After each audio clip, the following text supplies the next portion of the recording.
back to the Christian Village Church, and we're doing a little series which we're doing tonight, and we'll be doing next Sunday 2 times, and then we'll start spreading it out, but on the book of called the Songs of Solomon, or the Song of Songs in the Bible, which is on page 573. What it is a love letter from God to you. It's very intimate, very personal. You don't want to receive a love letter from somebody who is very close to you and very intimate and have it be very formal. You want the love letter to be extremely intimate and close and personal, and it is. And it's on page 573. And this morning we kicked it off and we started with some interesting things. And right now we're at Song of Songs chapter 1 and verse 7. And the prose of this is so beautiful. But anyhow, tell me, O thou whom my soul loves, where you feed, where you make your flock to rest at noon. Tell me whom my soul loves. This is the bride. Now you've got two main characters in this. You've got the bridegroom, and that bridegroom is Christ, it's Jesus, it's the higher minds. In this age, it's Uranus, heaven, you know, that type of thing. And then the other character in this particular drama is the bride. And among other things, it's the spirit, the divine inner presence. It's the female characteristic of God. It's also something that is the center of spirit known in the Kabbalah as Shekinah. And what basically this is about, and what we have to understand if you're going to have a relationship per se with Christ, is that this Shekinah must enter into the chamber and intercourse with the bridegroom. It doesn't work any other way. And this type of allegory is used to describe a power that occurs within the human mind and the human consciousness through the electricity of the brain when we adapt a meditation. So here's what we're looking at. Tell me, O you whom my soul loves. Now, if you're going to try to read this as you read a book, you're going to miss it. Because that's where so many, and that's why so few of the teachers of religion are able to deal with this. You're looking at something that's written deeply mystical. This is deep mysticism. In other words, nothing that you see on that page means what it says. And of course, you talk in the same language. You say, let's go shoot the bull. You say, he's 3 sheets to the wind. You say, he spilled the beans, or all of these different things that you say. Nothing means what you're saying, and yet each phrase has a distinct meaning. So here's the question. Tell me, and this here is Shekinah. This is the female part speaking to the male part. This is that part of you which is the divine seeking part speaking to the Christ who is within you. Where you feed. Here's the seeking soul. Where can I find this thing called God? Where can I find this which is called truth? Where is it? What do I do? And the directions come back. And look what it says in chapter 1, verse 7. Tell me where you feed your flock, where you make the flock to rest at noon. Flock in mysticism in the Bible actually are thoughts, okay? And they're the divine thoughts. That's what the sheep is. The flocks are the divine thought. You remember, who are the first ones to see the Christ? The shepherds who are watching their flock when? At night, during the dark time of the soul. Those who dwell within in meditation are the first ones who will see the Christ child. Where then do you make your flocks rest at noon? Okay. Now, the interesting part here is that that word noon is used, and that's always used in mysticism to describe perfection. It is 12, and it is at the point when the sun is at its highest position. When the sun basks all, when it's directly overhead, that is the point of perfection. Okay. Now, when Jesus Christ was having the Passover, as we said, where will we have this Passover with you? Where will we sup with you? He said, he will show you a large upper room. It's always that we're talking about. We're talking about in the same type of perfection, that which is 12, that which is directly above us, that which is the highest point, that which is the upper room, that which is the mountaintop, and it all signifies that higher part of your own mind. The higher part of your own consciousness is the place where you will meet to discover this, where you feed the flocks, is we're asking God. The statement of feeding at noon, which is a symbol of perfection, as I said, is because at that point of noon, the sun is directly overhead. It's at its highest point. Okay. So here then, when you're told you're supposed to enter within yourself, find a place within yourself, and sit in that light until the battle is won. There was a great part of the Bible in which Joshua turns and he says in the Bible, if, please let me win this battle. And it says, Joshua made the sun stand still. What that's saying is he stood there at high noon. In other words, the sun, he stood in the presence of that which is the inner light until the battle was won.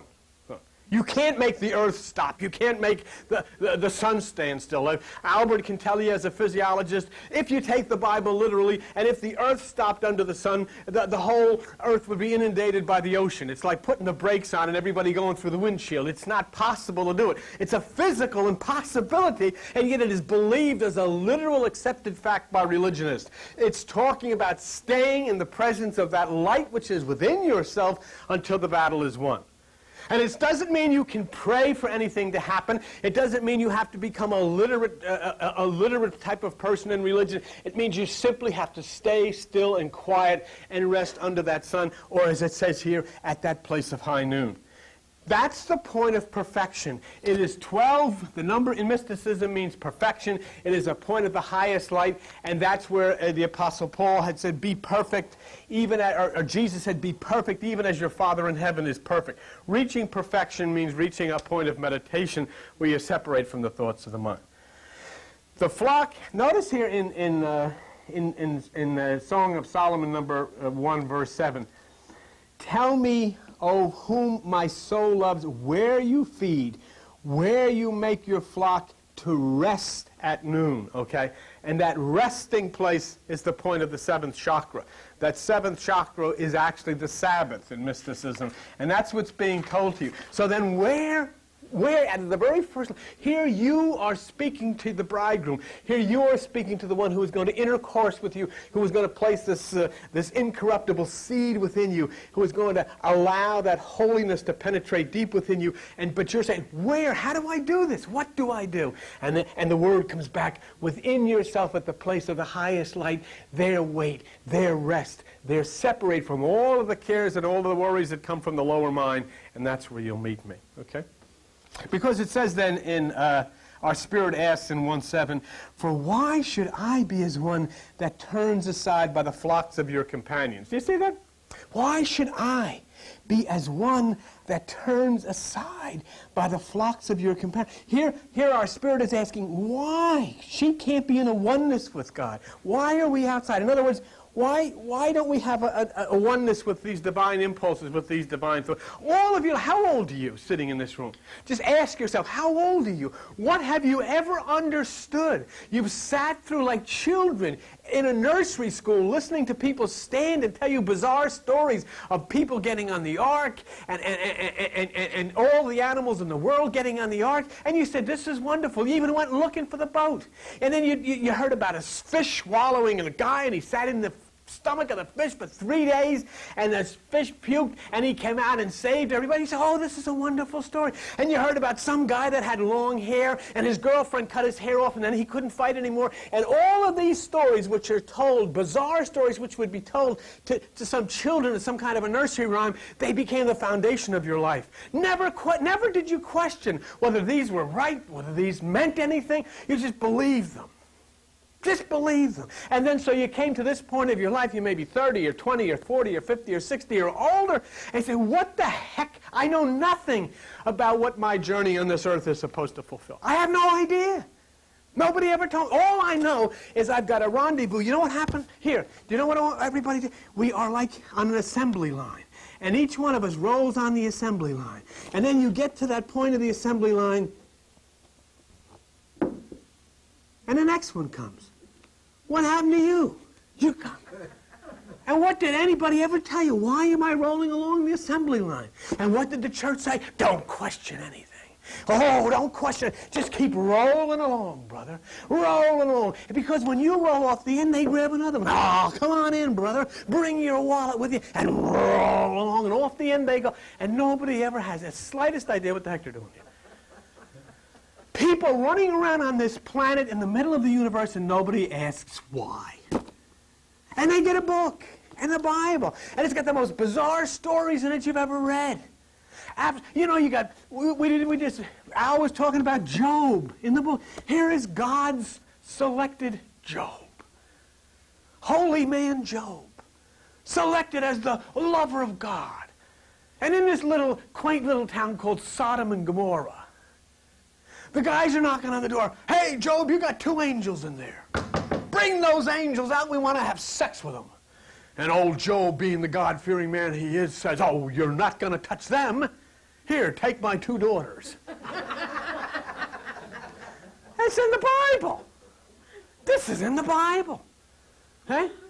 And of course it says in the Bible that Noah, there was nobody more godly than Noah. So God selected him that he was going to live and everybody else was going to drown. That was a wonderful Heavenly Father. Hey?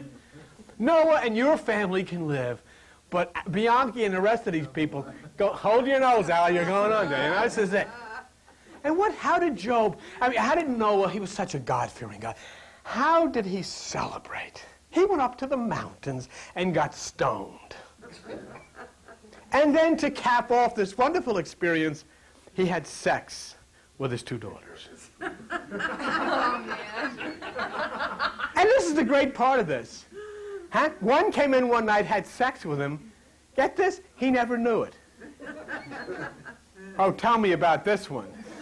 As Joan Rivers said, can we talk? So you're going to take this stuff literally. What have you got? This is why when we talk of understanding symbolism, we have to take each line by line and allow the ancient words to come through.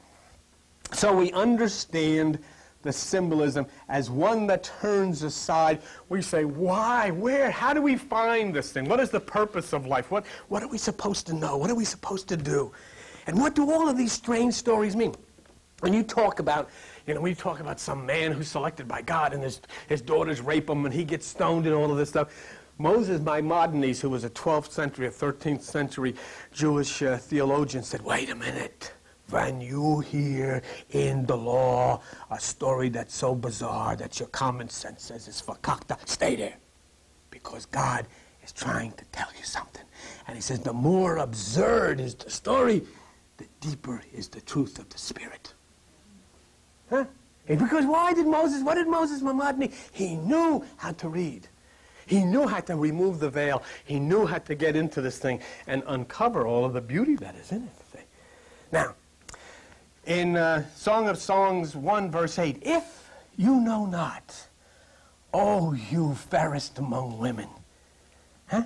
Now the divine mind is speaking to our feminine spirit. See, inside you're having this relationship.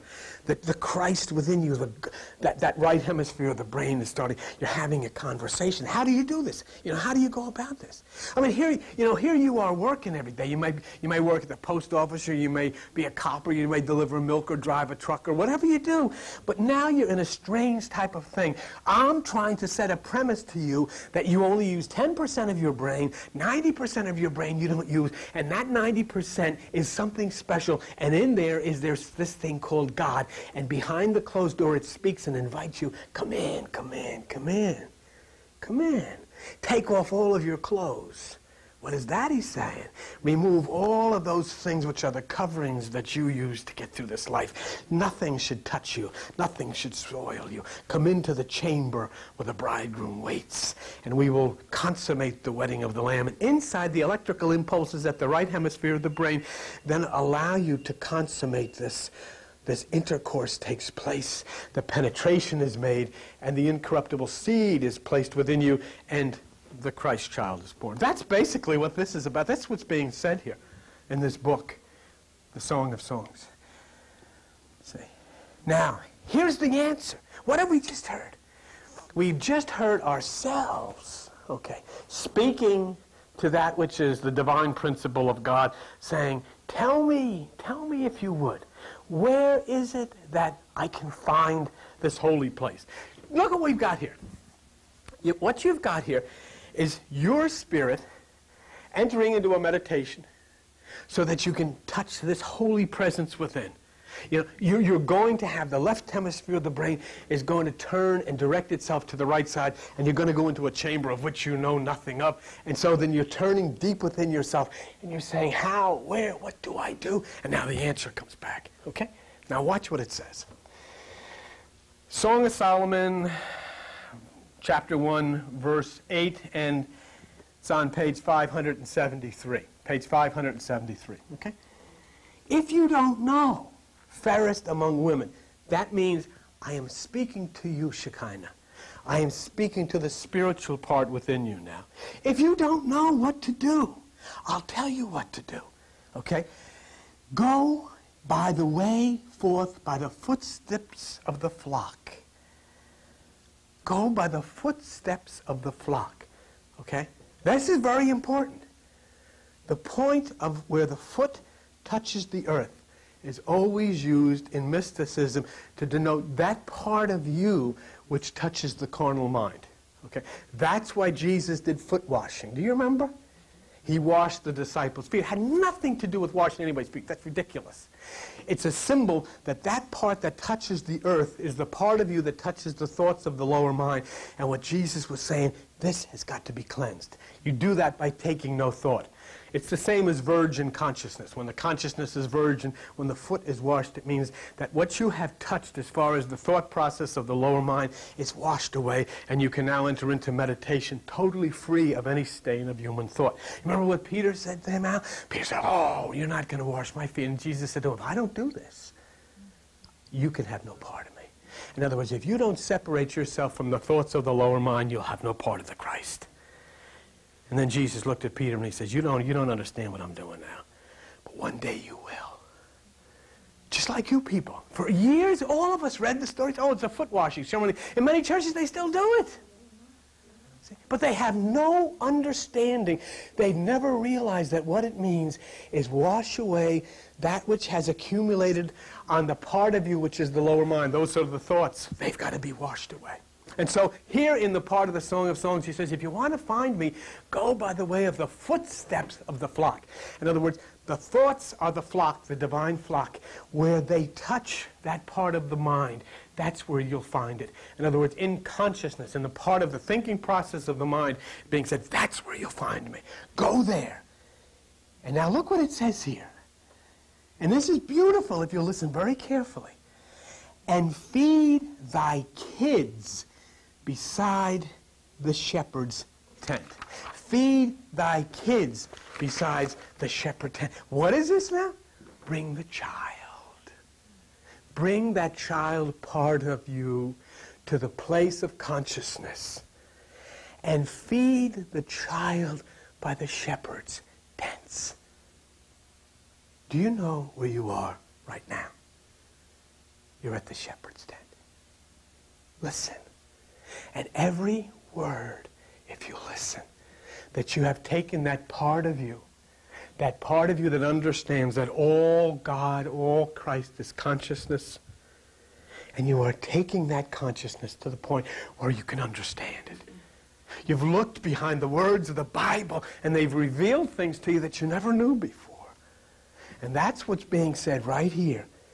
Because all of the things that you've grown with in Bible studies, in church, in religion, in hymns, all of that which you've matured into, it's always the Bible saying, we don't want that. I don't need that. Don't bring that. Bring the child. Bring the child and sit by the tent and learn. Let the child learn. Because you know what, in many instances, for many people out there, it's far too late. And I'm so happy when I see people that come in here who are older and say, my God, I may be 60, I may be 70, but let me find life before it's gone. Let me find a purpose. People go around there buying insurance policies, they're looking for security. You're sitting on a tennis ball going through the universe at 40,000 miles an hour with nobody driving it, and you're looking for security. You know, where are you going? We're all like little fleas on a tennis ball, and oh, I'm saving for security. And this thing is going in between asteroids and shooting all over, and ain't nobody driving it. So what are you going to do? You know, the stuff that I teach about it, astrological sciences and things. Oh, church people say, I don't believe in that stuff. Why not? My church doesn't believe in that stuff. And it's like telling me your church doesn't believe in February. Oh, I won't believe it. It doesn't make any difference whether you believe in February. It's coming anyhow, isn't it? And it doesn't make any difference whether you believe in the New Age or Aquarius. It's here. And that's why you're listening to this stuff. And this is where you hear more and more and more of it. So, we are told then to feed by the shepherd's tent and to listen. And then you have the thoughts that come from the left hemisphere of the brain that say, this guy's nuts. He's whacked out. All of this strange stuff is ridiculous. And your mother, or even your kindly mother, with her prayer book in her hand, says, don't go near that place. You know, here's a lady sitting over here. One of the first things her family did was call down and say, Ma, don't drink the water down at that place. I said, Ma, we don't drink water, we serve Kool-Aid. So, what do? Huh? We come to this place of the shepherd, and what you're going to do, listen to me very carefully, you with me? Well, we're going to take the thoughts from the left side of it. You know, when you're sitting here, when you were coming down the stairs, when you know how the little guy talks to you in there? All day long, the little guy's talking to you, and you're answering him, you know, because I do.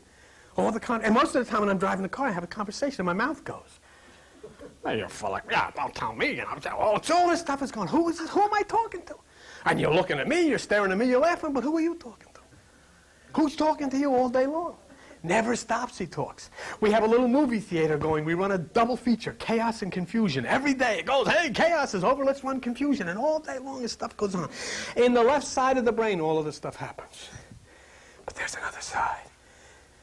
And Jesus says, cast your net to the right side, and you will find. So what do we have to do? We have to take the goats of the left side and weed out the sheep from the right side. We have to take them to the shepherd. Go with me, if you would. Open to the Bible on page 803. Matthew 25. 803. Matthew 25. Next week we have two good ones on the Song of Songs before we go on vacation. One is called Our Bed is Green. Seems like a chapter from The Exorcist, you know. Ah! You know, everything. And the other one I like is called The Voice of the Turtle. That's good. Okay. Hey, listen. Where am I? Matthew 25, page 803, Matthew 25, verse 32.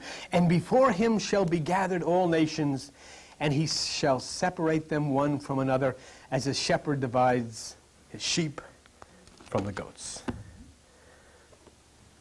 Didn't Jesus say, stay there with them. I want to show, what I'm trying to show you is who's speaking, who's saying this, and look at the emphasis.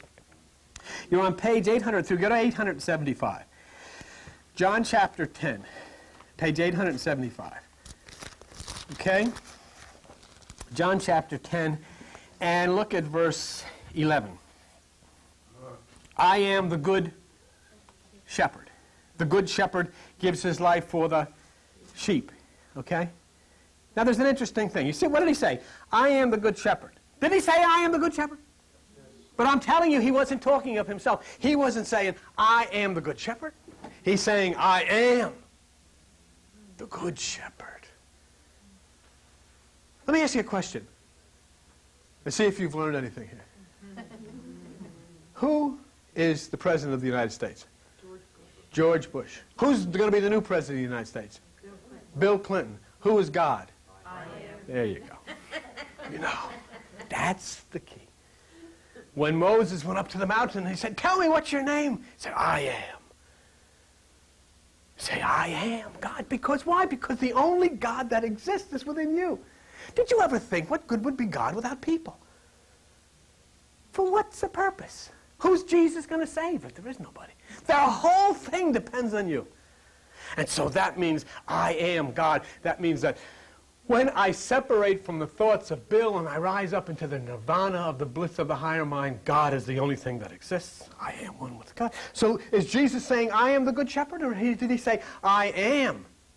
That means that which is the spark within each one of us is the good shepherd. Let's see if we can find out. Look at page 796, Matthew chapter 19.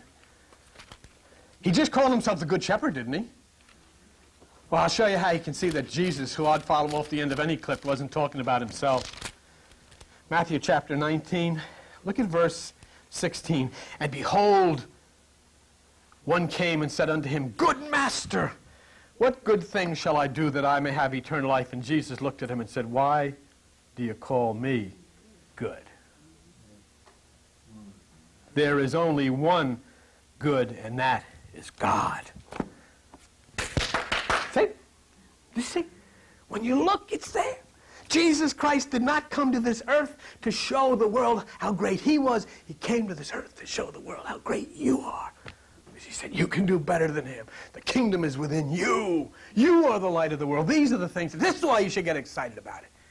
He didn't need nobody to throw bouquets at him. Oh, the Christianity said, oh, he's coming back. And his kingdom is going to reign for 1,000 years. The only thing they neglected was Jesus Christ said, my kingdom is not of this world. And the kingdom of God comes not with observation, because the kingdom of God is within you. Okay? And that's important. So we are instructed to feed our desires for understanding at the tent of Christ, one who explains so that you can understand. It is so important for you to understand. Meditation, transcendental meditation, that's okay. It's relaxing, and I don't have any problem with it. But when we come to meditate, you are coming to open the door to the temple at the right hemisphere of the brain. The dove alights in there. You sup with that which is the Christ, and you come and say, I have the mind of Christ. You are seeking to have the mind of Christ. Now, here's an interesting part. Maybe sometime your lover will whisper some sweet nothings in your ear, such as this. Song of Solomon, page 574. Song of Solomon, chapter 1, verse 9. I have compared thee, O my love. This is great. I'm sure that Albert said this to Ethel one night as they were cooing and curling up together. Oh, Ethel, I have compared thee to a company of horses in Pharaoh's chariot. Okay? But, hey, listen, it takes all kinds, right? That's what I say. Let's take a look at it. We're talking about the Christ mind speaking now. The divine bridegroom, the divine impulse. Horses are a symbol in mysticism of consciousness. The horse is a symbol of consciousness. Oh, yeah? When you look in the book of Revelation, there are 4 horses. You have the red horse, which is the north and is the emotions. You have the black horse, which is the west and is the intellect. You have the pale horse, which is the south and is the physical. And you have at the east the white horse, which is the east and is the spirit. That's why Jesus comes back in the white horse. That's why in the Bhagavad Gita, the Krishna comes on a white horse pulling the chariot, because it is a symbol of that which is the spirit. So the divine impulse is the horse. Let me read you something to show you how we don't... come on. If I say to Joe, hey, Joe, I want to shoot the bull with you, is Joe going to go home and get a gun? Joe probably would, but I mean the average person... The average person wouldn't. The average person, we're just going to have a conversation. But if I'm going to rewrite the Bible according to 1992 and say this guy's going to shoot the bull, then I'm going to say Joe and Bill went out, got themselves big guns, and went looking for a big black animal with horns. Well, that's exactly what I said. We're going to shoot the bull. And then shoot the bull is a big black animal. But that's not what it means. It means we're going to have a conversation. If I say, Joan, Kerry really shot her mouth off. Now, is the nurse going to go get stitches and take her, call the first grade? It's the Mount Hawken First Aid Squad. Send for Kerry. She shot her mouth off all over the wall, the whole place, cleaned the carpet. No. She talked out of turn. He spilled the beans. Pinto beans, refried beans, whatever you want. No, she just didn't say the right thing. All of these things. And we have thousands of them. So the horse, this is what I'm trying to say. Just as bull in English means conversation, in mysticism, the horse means consciousness. And the 4 horses of the apocalypse, generally the red horse is out front. And with me it is the emotional horse. The red horse rides out front. But the important thing is to come into meditation so that the white horse can come out front and lead you in the realms of the spirit from the east. Now, the important thing is here. I wanted to read you this Hindu manuscript, which I love. It says, man does not rightly know the way to the heavenly world, but the horse knows. Huh? Do you see? Of course, the people of the East, they just have that. Well, it's like guitarro music compared to our gospel music with the banjos and it's just, no comparison. So, read it again. the Hindu manuscript. Man does not know the way to the heavenly world, but the horse knows. But it's not saying, it's just like, remember the person that objected? I told you the person objected to me teaching Buddha because it was nothing but a slob. His mother was, got pregnant by an elephant and all this kind of stuff. And this guy said, any woman that would have sex with an elephant, and you're teaching, they don't understand. Buddha's mother, it's a myth, it's allegory. Buddha's mother was impregnated by a white elephant. And the white is spirit. The elephant is a symbol of wisdom and the four corners of the earth because of its size.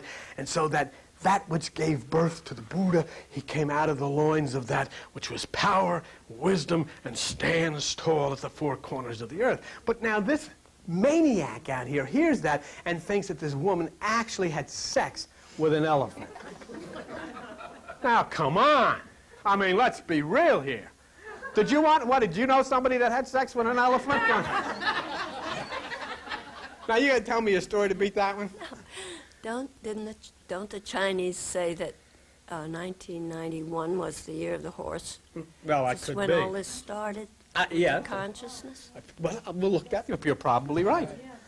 The year of the horse.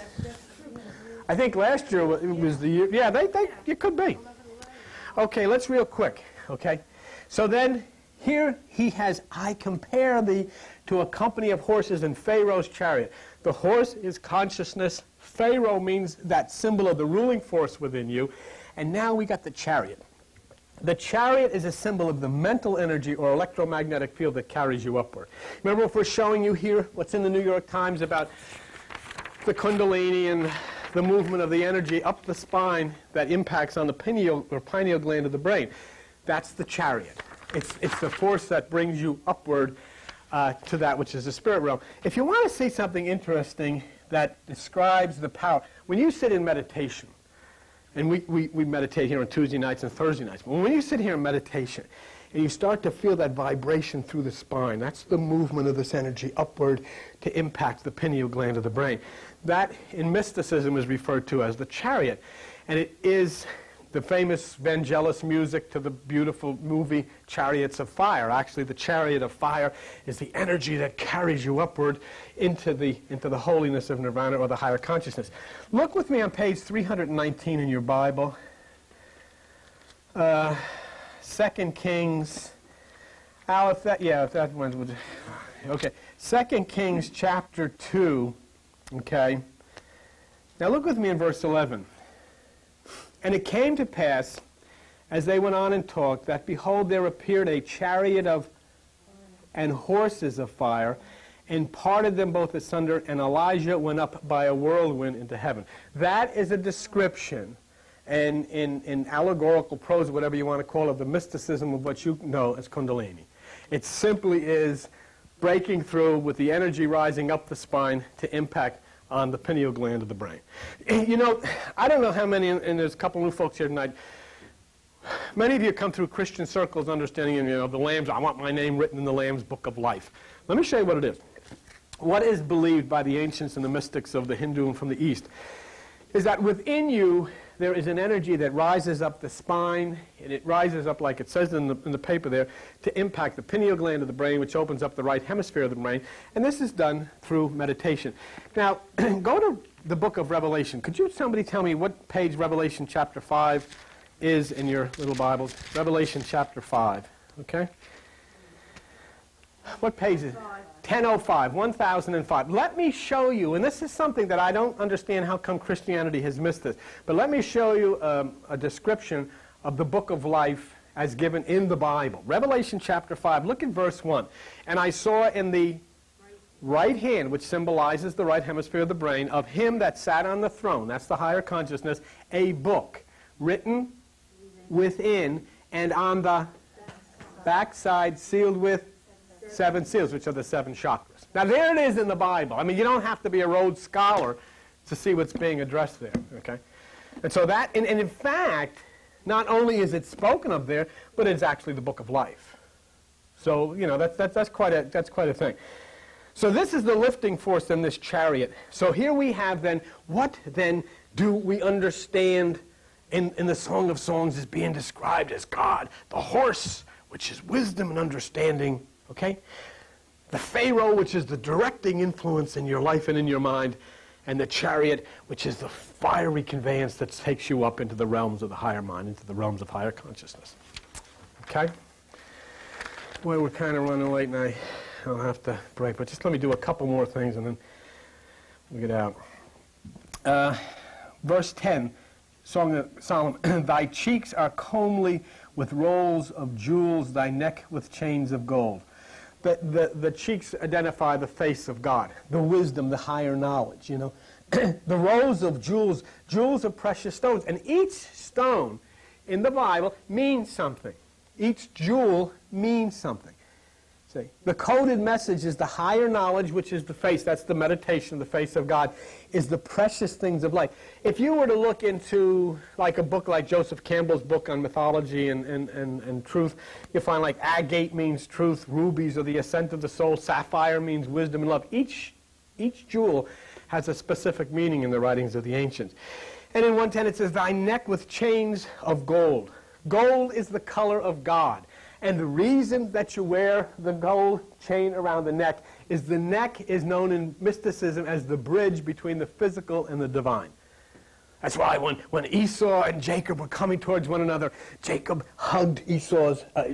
hugged Jacob's neck because Jacob had crossed from the physical to the divine. When the prodigal son came in Luke 15, it says the father went out and hugged his neck. It's very important in mysticism to understand that this is the plumbing and this here is the temple, and between the movement from here to here crosses the bridge or goes across the neck, and so they adorned the neck with gold because the neck was the passageway to that which was the divine consciousness, or the place of the horse. That's the bridge between the physical and the divine. So this verse symbolically identifies the higher aspect of the human psyche and the source to God. Real quick, okay, 111. We will make thee borders of gold with studs of silver. There's two things here which are interesting, and one is the human higher consciousness, which is silver. That's human consciousness of the higher plane. It is also the moon, and gold, which is the higher divine realm of consciousness, or God, and it is the sun. Okay? We were talking this morning, and the gentleman who heard this stuff for the first time, incidentally came out of the Methodist. I just want to share that with you. But anyhow, he had heard me for the first time, and he was a little bit, you know how people get when they... Anyhow, he said to me, well, I don't know, what's your concept of sin? And when I threw this at him, he just, what can you say? Because I said, well, sin is not drinking or smoking or sex or wearing slacks or whatever. Sin is the name of the moon god of Ur of the Chaldees. Oh, I said, it is. If you go in the library and you open a book to mythology and you look up the word sin, it says the moon god of Ur of the Chaldees. Actually, sin was the name of the god that was worshipped by Abraham. Do you know that? Let me just show you something really interesting. The moon means the emotions. When you are dwelling in your emotions, you are dwelling with sin, because sin was the god of the emotions, the god of the moon. Now, in Ur of the Chaldees, Abraham worshipped sin. Do you understand? He did. He worshipped sin, which in other words, he was dwelling in the emotions. When Abraham moved out of Ur of the Chaldees and was no longer worshiping sin, he then came into the spirit realm, and his name was changed from Abraham to Abraham. And if you look up the letter H in a dictionary, it's aspirate, breath. In other words, Abraham had received the Spirit, so he was no longer dwelling in the emotions of sin, the moon god. He is now dwelling in the spirit of the sun god, which is Ra. And he received that which is the breath. And that's why, and even Sarai, her name was changed from Sarai to Sarah. Because, it's interesting, if you look up, the first time I saw that one, I said, gee, why did he get it? Somebody should tell, why the heck they put an H in a guy's name? His name was Abraham. Why the H? Well, all you do is look up the letter H in the dictionary. It means breath, spirit, to aspirate, okay? And that's exactly what. But see, the important thing was he was no longer now in sin because he was no longer dwelling in his emotions. He had lifted himself into the realm of spirit, and he then took upon himself that new name, Abraham. Okay? Now, real quick, and I'm saying, but I just want to get this done. 1:12 in Solomon. While the king sits at his table, my spikenard sends forth the smell thereof. Okay? The king at the table is the same thing as the God of Psalm 23. I will prepare a banqueting table that you may eat and drink of my table in the kingdom. So we identify the king at the table as that which is God, or in the dwelling place of the mind. Okay? The odor which goes forth is that sweet smelling odor. Do you see that word spikenard? You know what that means? Aroma. Okay, my spikenard sends forth the smell thereof. And that's why it says in Philippians 4:18, an odor of a sweet-smelling sacrifice acceptable to the Lord. Sending for the smell is the burnt offering. Let me show you what this is real quick, and then we get out of here. In the Bible, in the Old Testament, what they would do is they would take animals, and they would sacrifice animals, and they would burn the animal on the altar, and then it says in the Bible, and it became a sweet-smelling aroma to God. Okay, killing an animal has nothing to do with how we screw up. And no God, there's nobody there that's going to say, okay, Albert is a fakakta, but if you kill this goat, everything will be okay. For everybody except the goat. You know what I mean? It's doing the goat nothing at all. But when you understand, remember what Buddha said? Listen to what Buddha, here, what? Here. Huh? Well, you said that doing the goat is... It's doing the goat nothing. What did the goat do? You know what the goat says when he gets to heaven? Hey, listen, you paid the price for Albert. The goat says, yeah, I need this guy. Wait till he comes up here to be a big goat. Anyhow, the animal signifies the lower part of the mind, the animal nature, and that has to be killed. Buddha said this, never dwell in your animal nature. And we all have it. You must dwell in the divine meditation nature. And Buddha says the reason you don't want to dwell in the animal nature is because an animal works on its lower instincts. And therefore an animal can be trapped. An animal can be hunted. How? Because you know what it's going to do.